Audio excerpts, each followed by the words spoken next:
Story 3. Passengers and Polish. Nancy is a guard's daughter. She was working on Skarloey with some polish and a rag. "Wake up, lazy bones," she said severely. "Your brass is filthy. Aren't you ashamed?" "No," said Skarloey sleepily. "You're just an old fusspot. Go away." She tickled his nose. "Reneus comes home tomorrow. Don't you want to look nice?" Skarloey woke suddenly. "What? Tomorrow?" "Yes, Daddy told me. I'm going now." "Nancy, stop! Do I really look nice? Please polish me again. There's a good kind girl." "Now's an old fusspot," laughed Nancy. She gave him another rub and then climbed down. "Aren't you going to polish me?" asked Duncan. "Sorry, not today. I'm helping the refreshment lady this afternoon. We must get the ices and things ready for the passengers on Skarloey's 2 o'clock train. Never mind, Duncan. I'll give you a good polish tomorrow." But Duncan did mind. "It isn't fair," he complained. "Peter Sam gets a special funnel, Sir Handel gets special wheels, passengers get ices, and I'm never even polished." This, of course, wasn't true, but Duncan liked having a grievance. He began to sulk. That afternoon, a message came from the station by the waterfall.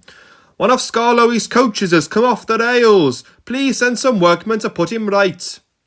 Duncan was in steam, so he had to go. "All of this extra work," he grumbled. "It wears an engine out." "Rubbish," said his driver. "Come on." The derailed coach was in the middle of this train, so Skarloey had gone on to the top station with the front coaches. Duncan left the workmen and brought the passengers in the rear coaches home. He sulked all the way. He arrived back in time for his own 4 o'clock train. I get no rest, he complained. He was sulky and short of steam, so his driver waited a few minutes in the hope of raising more. But Duncan wouldn't even try. "We can't keep the passengers waiting any longer," his driver said at last. "You always think about passengers," muttered Duncan crossly, "and never about me. I'm never even polished. I'm overworked, and I won't stand it." He grumbled away, brooding over his wrongs. Duncan made heavy weather of the journey, but at last they reached the viaduct. This is a long, high and narrow structure. No one can walk on it when a train is there. "Come on, Duncan," said his driver. "One more effort and you'll have a rest and a drink in the station."